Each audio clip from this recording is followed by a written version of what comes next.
ये बात है उस गांव की जहां सब हंसी खुशी पुरसुकून जिंदगी गुजार रहे थे। लेकिन उस गांव को उस वक्त नजर लगी जब 1990 में पहली बार शेर वहां आया था। वो शेर गांव वालों की नजरों से छुपकर उनके मवेशी हड़प कर जाता था।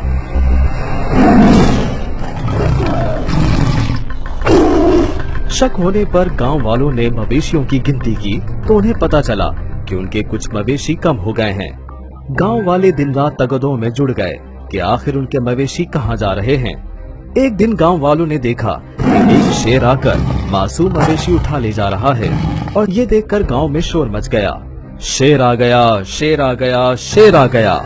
इस शोर से गांव वाले जमा हो गए और सब ने मिलकर शेर को जूतों, चप्पलों, डंडों से खूब मारा और मार मार कर जख्मी कर दिया।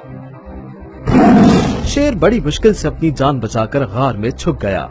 गांव वालों से बदला लेने के लिए वो अपने जख्म भरने का इंतजार करने लगा। फिर आया सन 1997। जब तक शेर के जख्म भर चुके थे, उस शेर ने फिर गांव का रुख किया।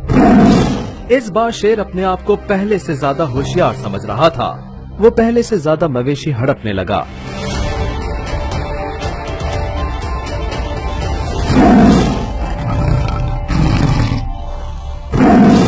लेकिन जुल्म फिर जुल्म है, बढ़ता है तो मिट जाता है। इस बार शेर गांव के एक रखवाले की नजर में आ गया। वो जालिम शेर उस रखवाले की गोली का निशाना बनकर जख्मी हो गया। शेर 10 साल तक गांव के रखवाले से छुपता रहा और इस बार शेर ने अपने कुंबे में इजाफा कर लिया था।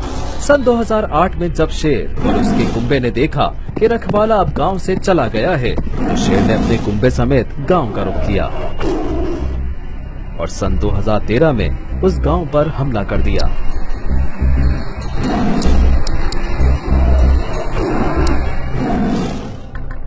और इस बार बहुत बड़ी तादाद में मवेशी हड़पने लगा।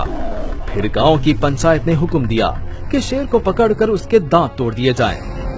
गांव वालों ने शेर को पकड़कर उसके दांत तोड़ दिए और उस शेर को हमेशा के लिए नाअहल कर दिया। लेकिन उस शेर का कुंबा अब भी अपने सरबराह का बदला लेने के लिए बेकरार है। इस कहानी की शरीफ खानदान से मुमासलत इत्तेफाक किया है।